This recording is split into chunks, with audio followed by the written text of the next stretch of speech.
Dianabol is one of the oldest anabolic androgenic steroids, with a long history and successful track record in performance enhancement. Unlike other anabolic androgenic steroids, Dianabol has a unique story, as it was created specifically for the performance enhancement of athletes in the Olympics, rather than for medical purposes like other anabolic androgenic steroids. In this video, we'll cover its story.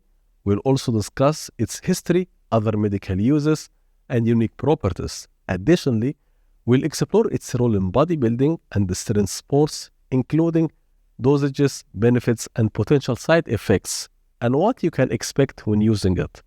And finally, we'll answer the question, is Dianabol-only cycle for beginners a good or bad idea? So, if you are a bodybuilder, athlete, or just curious about Dianabol, this video will cover everything you need to know about it. And now, let's start with the history and medical usage of Dianabol. Dianabol, also known as Dbol, is the brand name, while the chemical or generic name is Methandrostenolone or Methandienone. Dianabol was first described in 1955 and released by the pharmaceutical company Dbol in the US as a prescription drug in 1958. Now, usually anabolic steroids were developed for medical purposes, but the story of Dianabol is pretty unique. Dr. John Ziegler was the physician for the US Olympic teams, including the weightlifting team. He notes that the Russians were heavily abusing testosterone for strength athletes, which led to serious side effects like prostate enlargement in some athletes and in one case even death. So, Dr. Ziegler teamed up with the pharmaceutical company Dbol to create an anabolic steroid that was less androgenic than testosterone, but still has a strong anabolic profile. That is how they developed Dianabol, which became one of the most effective oral anabolic steroids. Dr. Ziegler originally prescribed 5 mg to 15 mg max for athletes. At first, the results were amazing. Athletes made huge progress with the new drug, but over time, they started going beyond the recommended doses, creating their own protocols and abusing the drug. Dr. Ziegler was deeply disappointed, and later he became completely against doping in competitive sports. By 1965, the FDA stepped in to control the drug. It was then used for medical purposes like treating osteoporosis in women. Fast forward to the early 80s, the FDA started withdrawing Dianabol from the US market, including all generic versions, and Dbol completely stopped producing it, and other countries did the same thing to prevent doping in sports. But nowadays, Dianabol is still around. It is produced by underground labs, and in very few countries where regulations are much looser, you might still find a pharmaceutical version, but it is extremely rare. And now, let's talk about Dianabol's structure and characteristics. Dianabol is derived from the hormone testosterone. It is classified as a C17 alpha-alkylated anabolic steroid, which means its chemical structure was modified by adding a methyl group. This modification protects the hormone during oral administration, because without this modification, the liver would break it down too quickly, meaning the drug wouldn't exert its full effect in the body. But while this modification allows Dianabol to work efficiently when taken in an oral form, it also puts stress on the liver. Dianabol has a very short half-life, only 3 to 5 hours. This means to maintain stable hormone levels in the blood, it needs to be taken frequently, about 3 to 4 times a day. However, some people only use Dianabol on training days, taking it as a pre-workout booster. This also can be seen as a harm reduction strategy because it allows longer-term use of oral steroids with less overall stress on the body. Both strategies work just fine, but we will dive deeper into this topic in another video. The androgenic anabolic ratio of Dianabol is 40 to 60 androgenic and 90 to 110 anabolic. I will explain this in a second. The androgenic effects are related to male characteristics. Things like deepening of the voice, increased body and facial hair, oily skin and acne, or even aggression. On the other hand, the anabolic properties are the effects that support muscle and tissue growth. This includes increasing muscle mass by increasing muscle protein synthesis, improving bone density, and helping the body recover faster from workouts or even injuries. All anabolic androgenic steroids have both androgenic and anabolic properties, but the ratio varies with each compound. This ratio is always compared to testosterone, which has a baseline ratio of 100 to 100. This is exactly why anabolic steroids were created, to increase the anabolic effects, while at the same time reducing the androgenic effects to minimize the side effects. However, remember that the anabolic androgenic ratio comes from lab experiments on rats, which don't always translate perfectly in the real world. This is why I consider the anabolic androgenic ratio is just a guideline, and I don't take it very seriously. And now, let's discuss the side effects of Dianabol. Dianabol is classified as an anabolic steroid. However, the androgenic side effects are very common. These side effects include increased oily skin and acne, increased body hair growth, and accelerated hair loss. Because of that, Dianabol is absolutely not suitable for women, as the risk of virilization symptoms is extremely high. The 5-alpha reductase enzyme, which is the enzyme that converts testosterone to dihydrotestosterone, when it interacts with Dianabol, it converts it into a more potent androgenic metabolite called 5-alpha dihydromethandrostenolone. But this conversion happens in a very low amounts. So, what does that mean for us? It means that taking a 5-alpha reductase inhibitor like finasteride will not help to reduce the androgenic side effects like hair loss. Now, when it comes to estrogen-related side effects, Dianabol is aromatized by the body.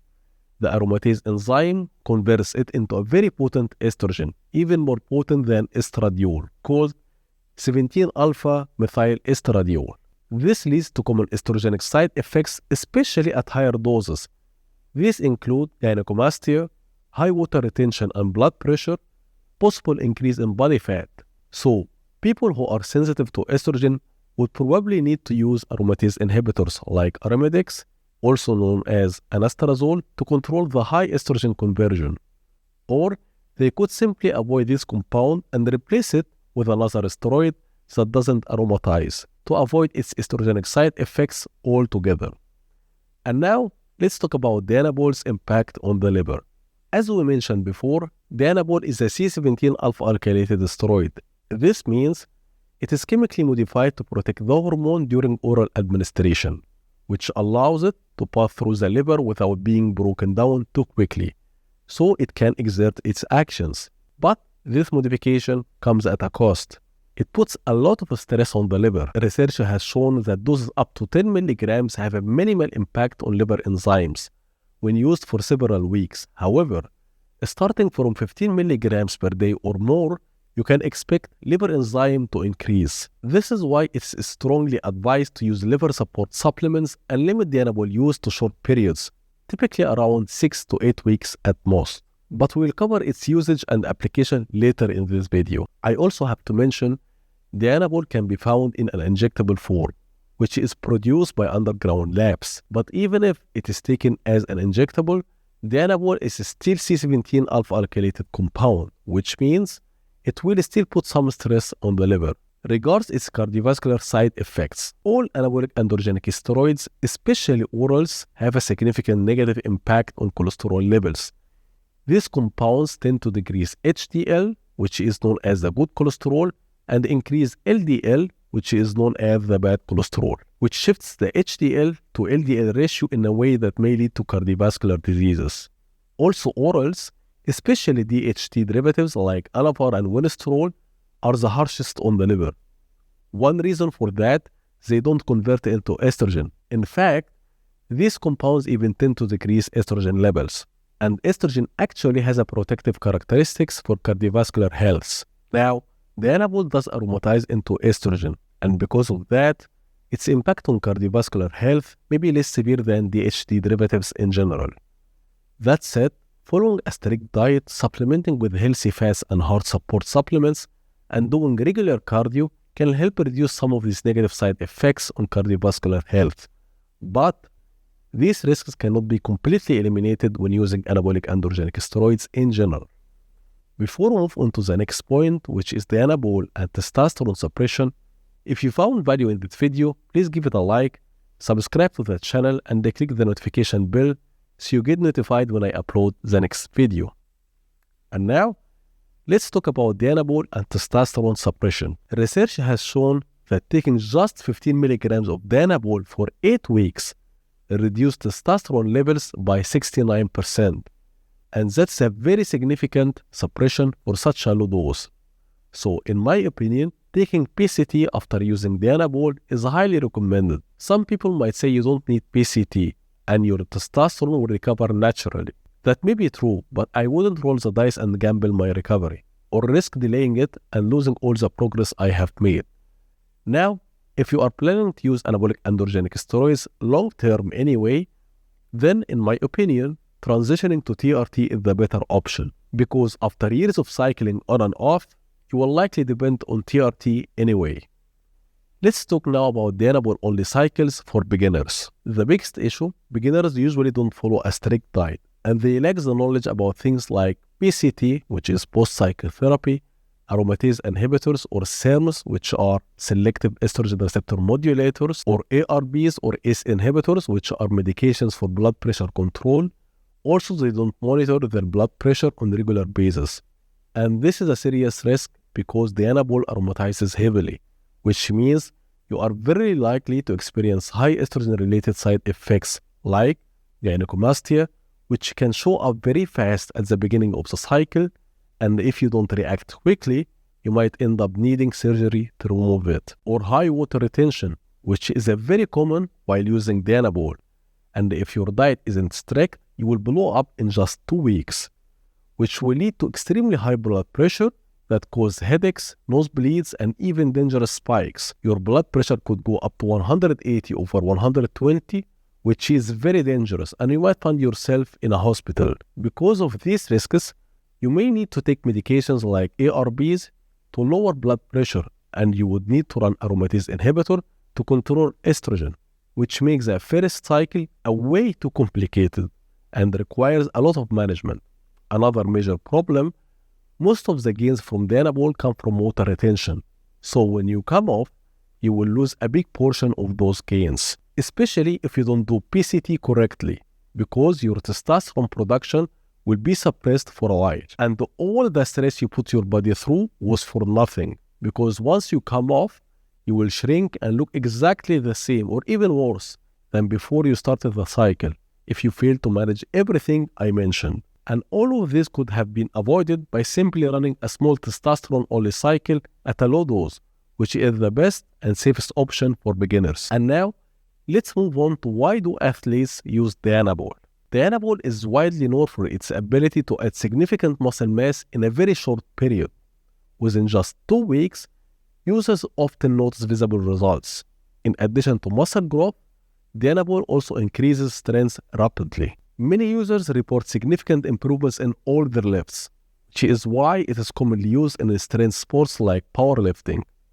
Another important aspect of Dianabol is the sense of well-being that many users experience while using it.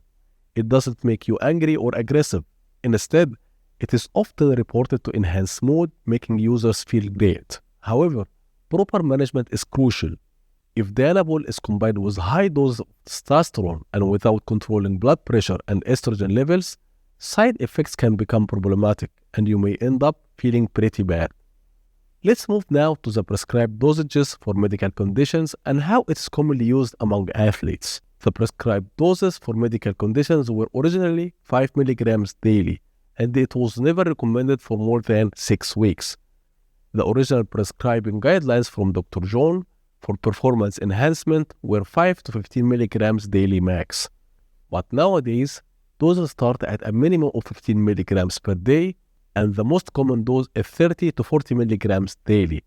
There are some people who push it as high as 100 milligrams daily, which is an extremely high dose and very risky. The typical duration of Dianabol use is between 4 to 8 weeks. Some users prefer to take it as a single dose as a pre-workout booster only on training days, maybe even just before training lagging body parts, to boost strength. Generally, Dianabol is mainly used in the off-season, and it has no real place in cutting phases or contest prep. Some users like to run Dianabol as a kickstarter alongside testosterone for the first 4 weeks, which honestly I really don't like this practice at all. The idea behind this approach is that Dianabol gives you immediate results, while testosterone and maybe other anabolics in the cycle build up, which may take 5 weeks. But here is the problem with that. That puts a high amount of stress on the body right from the start of the cycle. Liver enzymes will be significantly elevated and cholesterol levels will be messed up from day one. Also, you may lose your appetite in this period, as oral can affect your stomach and digestion. And then, once you stop Dianabol after 4 weeks, you will still have a full cycle ahead of you, which can last 16 to 20 weeks or even longer. At that point, your body has already taken a hit from the first 4 weeks, and you have to continue the cycle in this state. And now, recovering from the damage becomes a lot harder as you are using other anabolics that already put a stress on the body. So, in my opinion, a better approach would be to put Dianabol at the end of the cycle, where you actually need more anabolics to push past a plateau, either for muscle growth or a strength. And once you come off completely and transition to TRT or PCT, your body will recover faster because you have dropped all anabolics and now you can focus entirely on bringing your health markers back to normal. I have also to mention that Dianabol usage in the recent years has gone down a lot. It is rare to see experienced bodybuilders using it these days, and there are reasons for that. Water retention makes it hard to assess your physique during the off-season, so it is difficult to tell how much real muscle tissue you have gained, which makes training and nutrition adjustments harder. Dianabol also puts high stress on the liver and mess up your cholesterol, which is not ideal on the long term. It can also affect your appetite, which can prevent users from eating enough to support muscle growth. Now, I'm not saying Dianabol is a bad drug. I just wanted to point out why it may not be preferred compound for many bodybuilders today. But of course, it still has many benefits that I have mentioned earlier in this video. And now, let's move on to the availability and supply of Dianabol. A pharmaceutical product of Dianabol or Methandrostenolone is hardly to find nowadays. You may still find it in less regulated markets such as Eastern Europe and Asia. However, it is still produced by illegal underground labs. It is mostly available in tablet form, commonly in 5 mg, 10 mg, or even 50 mg. When found in an injectable form, it is usually available in 50 mg per milliliter. You will find it under different brand names in the market, such as Dianabol, Methanabolic, Alphabol. These are just brand names, but the compound itself remains the same, Methandrostenolone or Methandienone. There is another oral steroid that is more potent and preferred by most bodybuilders, and I find it a better option than Dianabol.